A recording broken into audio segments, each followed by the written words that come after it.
Hi all, Losdy, Punch Out TV.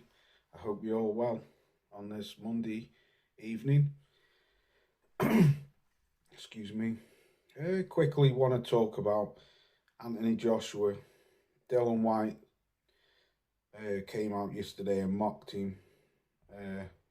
Well, not so much mocking him, but just saying he did an interview on BBC Sports, and he was saying that he thinks that Anthony Joshua is showing signs of a guy who doesn't want to be there anymore and looks shell-shocked, lost all his aggression, and not that good of a performance. I've seen Carl Froch come out yesterday, said virtually the same thing, and a lot of channels have come out saying he's gun shy and can't let his hands go. He doesn't want to get hit. And seeing Frank Warren's come out today and said Joe Joyce would steamroll straight through him. Be a very good fight, most definite. But first of all, Frank, you need to go back and crawl under that rock where you come from. Go and fix the fight with Fury and Usyk, and then come back out. And then people will want to know your opinion, I think. Well, me personally. So, just quickly want to talk about Dillian Whyte and all the other fighters and what the channels are saying, because I do agree and I don't agree.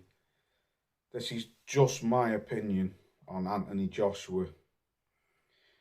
So for me, yes, he has shown signs of he doesn't want to get hit since the Ruiz fight. He seems to me like he wants to try and box rather than have a tear up like how he used to do when he first come on the scene. He was very easy for him to engage in a dust up with someone, whoever he was fighting. Now he seems to like he just wants to box. So I do agree in a way, and I don't agree in a way. That's the way how I see that he's changed his methods now, that he wants to be like a boxer puncher rather than a knockout artist, what he was when he first come on the scene. Second of all, I don't think it's so much that Anthony Joshua doesn't want to let his hands go. I just think that he doesn't want to engage in a dust up like I've just said. I think he prefers to just box on the outside and use his long reach to his advantage. Because, yes, it wasn't the best performance against Jermaine Franklin, but he got the job done. And if I'm not mistaken, Dillian, with all due respect, Anthony Joshua did a better job than what you did against Jermaine Franklin. You went life and death with Jermaine Franklin, whereas I think Anthony Joshua won that fight very comfortable, very easy. I didn't actually give Jermaine Franklin one round. Don't get me wrong, Franklin had great bursts in the fight, but for me, the cleaner and crisper punches what were landing was from Anthony Joshua.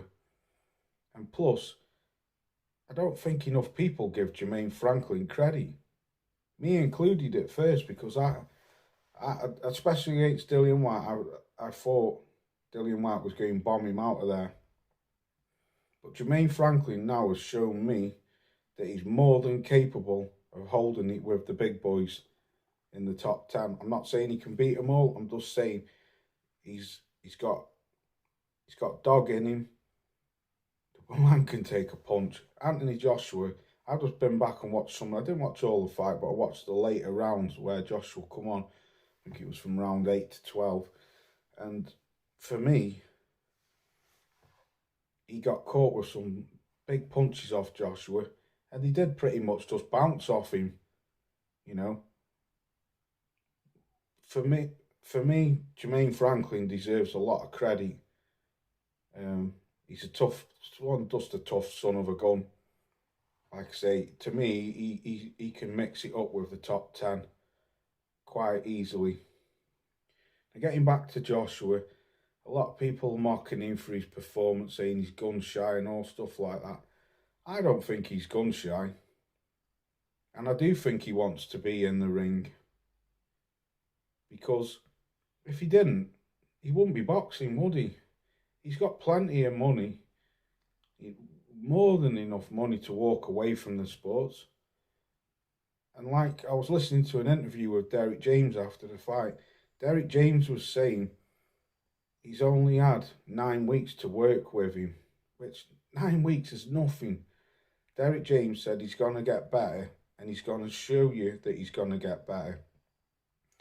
For me, coming in at a record high of 18 stone 6 pounds was, he didn't need to do that.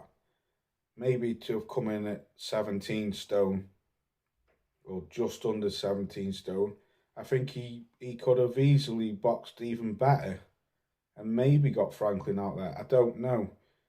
But that weight showed me that it just slowed him down a bit. I mean, he's not the fastest puncher anyway, and he's quite flat-footed.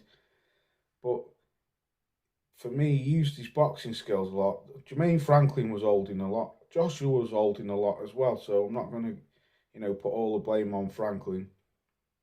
But to me, he did look a bit tired, but he still went 12 rounds. Whether it was comfortable or not, he still went 12 rounds, which I knew that Joshua is capable of doing 12 rounds. He's shown that with Alexander Usyk twice. With Andy Ruiz, he's more than capable of doing 12 rounds. So, for me, yes, I can see Dillian Whyte's point. Is this, because I've just seen that he's come out now and done an interview with Sky. This is probably just a promotional thing for promote the fight. But for me, I don't really want to see that fight again, because I think Anthony Joshua will iron Dillian Whyte out quite easy. He's a better boxer. He hits harder. Don't get me wrong, Dillian's got plenty of kahunas. But Dillian Whyte, to me, has not ever looked the same since the Povetkin fight. The first one, when Povetkin ironed him out. So, it swings and roundabout, really. I just think if Derek James can strip that weight off him and, give him more time to work with him, I think you will see. I think Derek James is more than capable of bringing him back to his old self or something new. I don't know. But whatever Derek James is doing with him, it can't be a bad thing to have the world's best trainer, in my eyes, in your corner. Can it always work? No, it can't always work. But if Derek James can have 2 or 3 more fights with him, I think you'll see a better Anthony Joshua. I don't know. Let me know what you think. So I'm rabbiting on a bit now. But as far as like Dillian saying it was a lacklustre performance, I think, Dillian, you need to go and have a look in the mirror, pal, because your performance was nowhere near as good as Anthony Joshua's performance, in my opinion. So I'll leave it there. Let me know what you think. Peace out. I'll catch you very soon.